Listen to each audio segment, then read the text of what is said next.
there, cover the cut used by Blocks the layup attempt. That's big time by Giannis. Lakers regain the lead.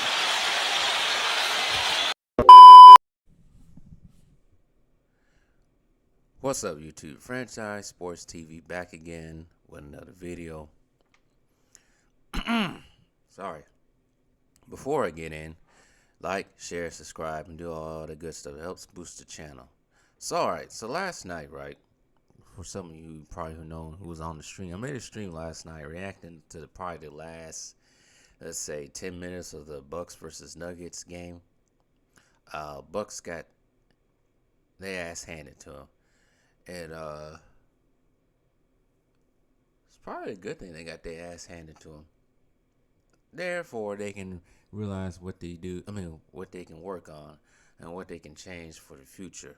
Hopefully, you always think when people get their ass whooped like that, they can find some way to avoid that in the future and change some things up before they go on a playoff run. But we shall see, because Mike Budenholzer, man, but before. I already did that, right? I'm tripping. But Mike Budenholzer, my God, sometimes I am so confused of what this guy does. But I still wonder why Jay Crowder's not playing. So, anyways, the Bucks actually started up this game pretty well.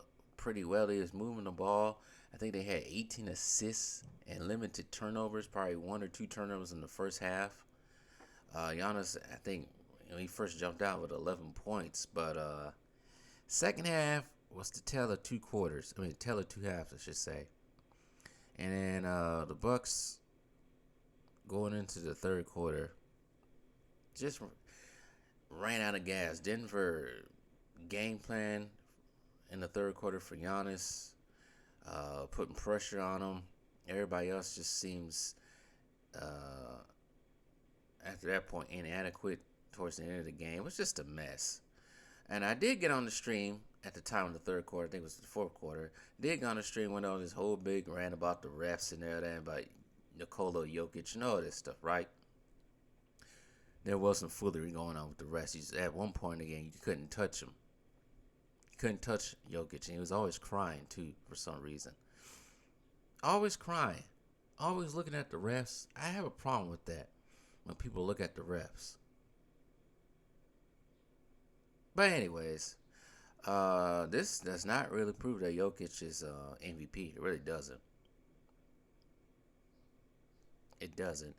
But they got Brook Lopez in foul trouble too. He had 4 fouls and never returned to the game. I think he left the game at the end of the third. I don't know why they didn't put him back in. It was just a mess for the Bucks towards the end of the quarter. Just a complete mess. Nuggets played better, even though, like I said, there was some referee and ref ball going on. At times, you couldn't touch them more than anybody without them calling a foul. It was called imaginary fouls, but whatever the case is, the Bucks ran out of gas. They blew out the Jazz the previous night before, and then they had to go to Denver. It's hard to play in Denver because Denver, for one, they don't call it the Mile High City for nothing.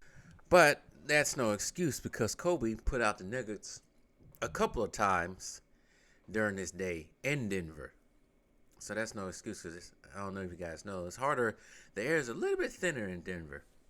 I think even at some point in time, players try to prepare themselves to play in Denver using certain machines and whatever.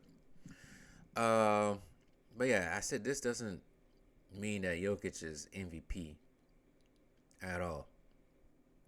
I still say my criteria and what the criteria should be for MVP is what you do on both sides of the court.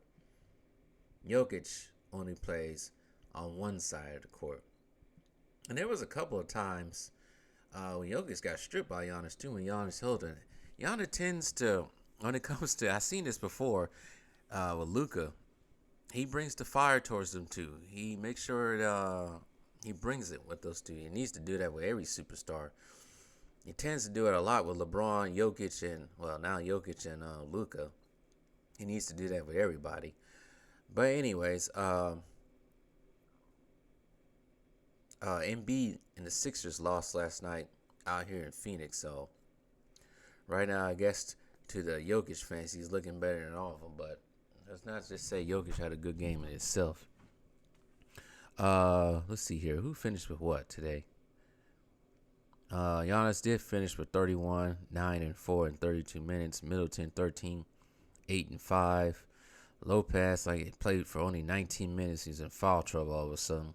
With 13 points, 2 rebounds, and 1 assist.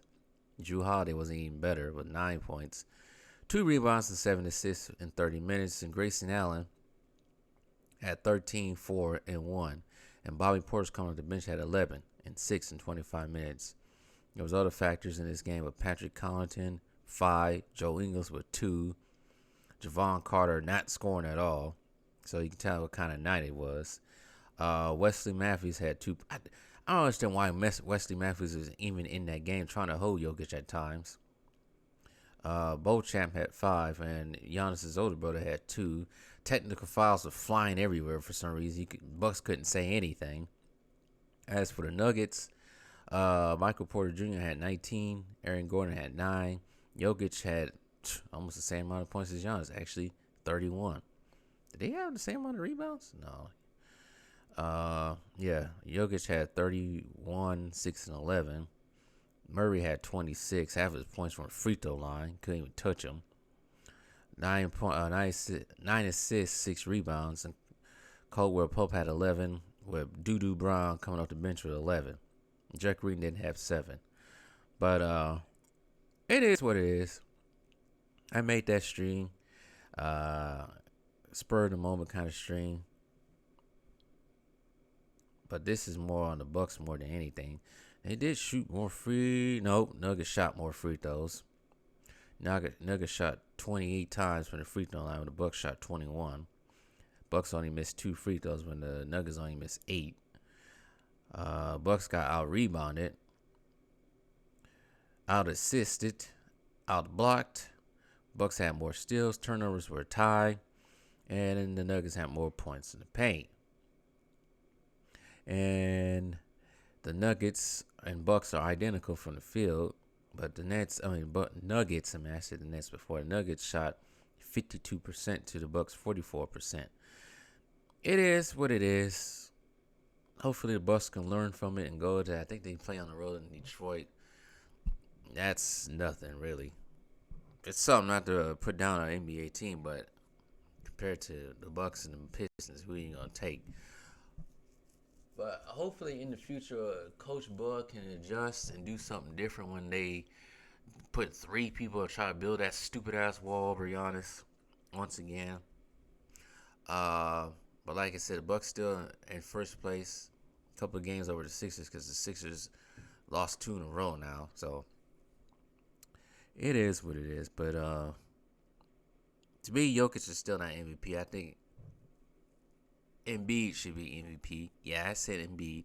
Embiid should be MVP. But hey, we're going to see what happens. But like I said before, if Jokic gets another MVP, he better win the finals.